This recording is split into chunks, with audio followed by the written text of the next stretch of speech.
Our country is in a real crisis about what we stand for and what is tolerable in public debate. This is about truth and facts and reality. It's a crisis of leadership, and it's about the way large numbers of people in our country either don't understand what our country should stand for or they outright oppose it. At the core of our values is respect for peace, freedom, democracy and the rule of law. Not difficult concepts for most Australians to sign up to, surely.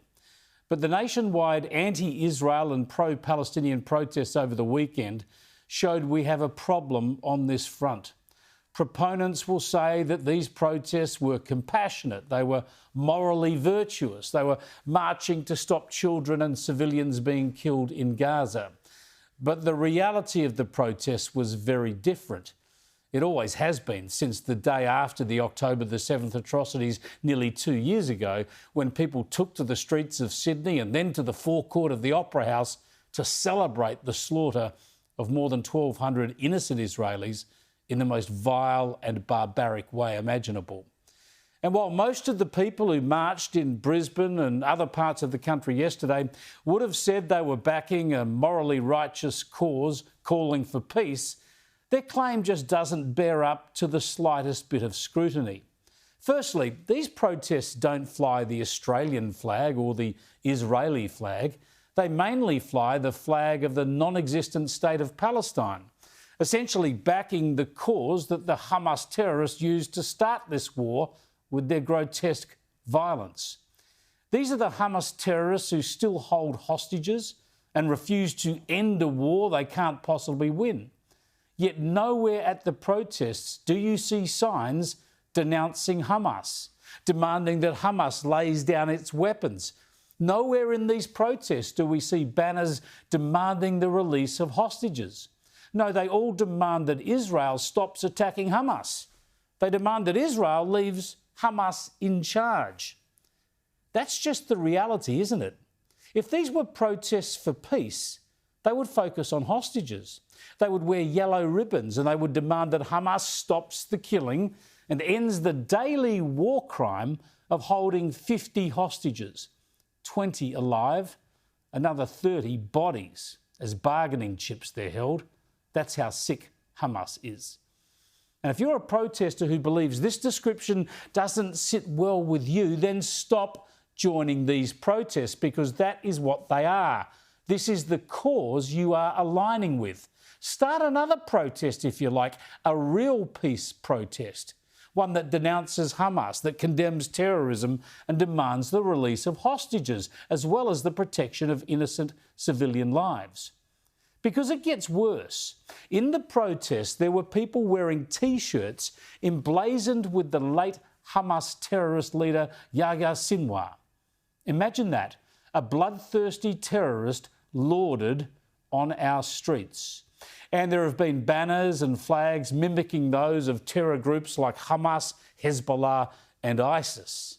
On the Sydney Harbour Bridge last month, they even carried posters of the supreme leader of Iran, the Ayatollah who funds terrorism by Hamas and other groups around the world, and who calls, by the way, for the elimination of Israel.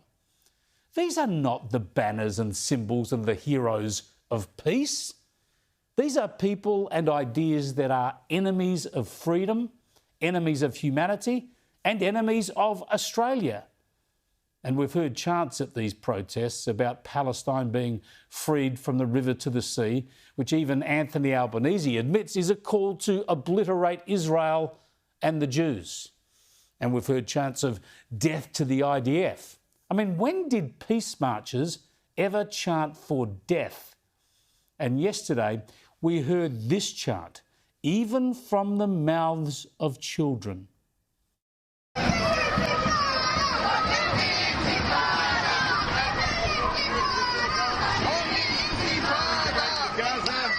Support the Freedom Flotilla Coalition.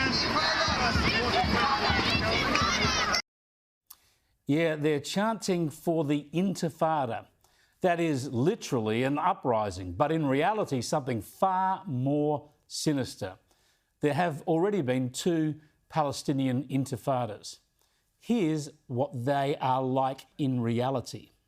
On August 9, 2001, a Palestinian suicide bomber entered the Sapporo pizzeria in downtown Jerusalem, detonating a bomb which killed 15 people. From 2000 to 2002, the second intifada caused the deaths of over 300 Israelis from sniper attacks, ambushes, and suicide bombings.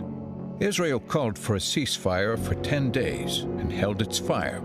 Yet more than 70 attacks were recorded during this time alone, culminating in a suicide bombing at a disco in Tel Aviv, when over 21 people, including 16 teenagers, were killed and more than 90 were injured. Yeah, terrorism, suicide bombers and snipers, terrorists killing innocent Israelis. That's what an intifada is, and that's what the protesters were calling for yesterday. And our authorities just let it happen. They pretend this is all okay. The taxpayer-funded media doesn't show this malevolence in its coverage or explain it. Instead, they demonise Israel at every turn, and they almost barrack for these protests. They run public promotions for them. Protesters swarmed the streets of Melbourne CBD, bringing Swanston Street to a standstill. The crowds were significantly smaller in Canberra, but no less impassioned. From the big cities to regional towns, vowing to continue to march while the people of Gaza are suffering. They're just promoting them. But why are the people of Gaza suffering? Don't you think that Hamas might have something to do with that?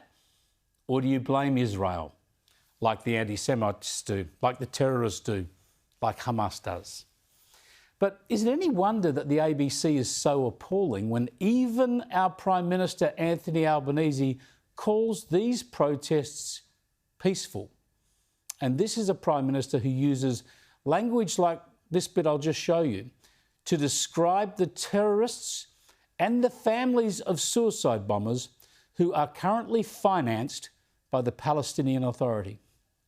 It has pledged to abolish the system of payments to the families of prisoners and martyrs. Yeah, he calls terrorists, suicide bombers, martyrs. These killers are glorified as martyrs by our own Prime Minister. This is disgusting.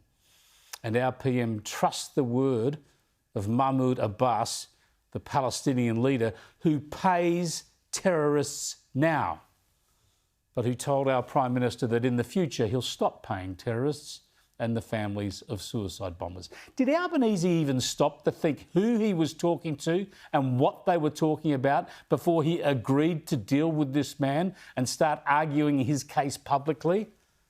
And then pretend that this is the man who could forge a new, peaceful Palestinian state?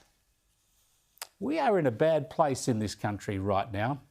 People spouting the propaganda of terrorists, people chanting for terrorism, and a Prime Minister acting like a useful idiot for the extremists. Many Jewish Australians have spoken to me about the possibility of emigrating.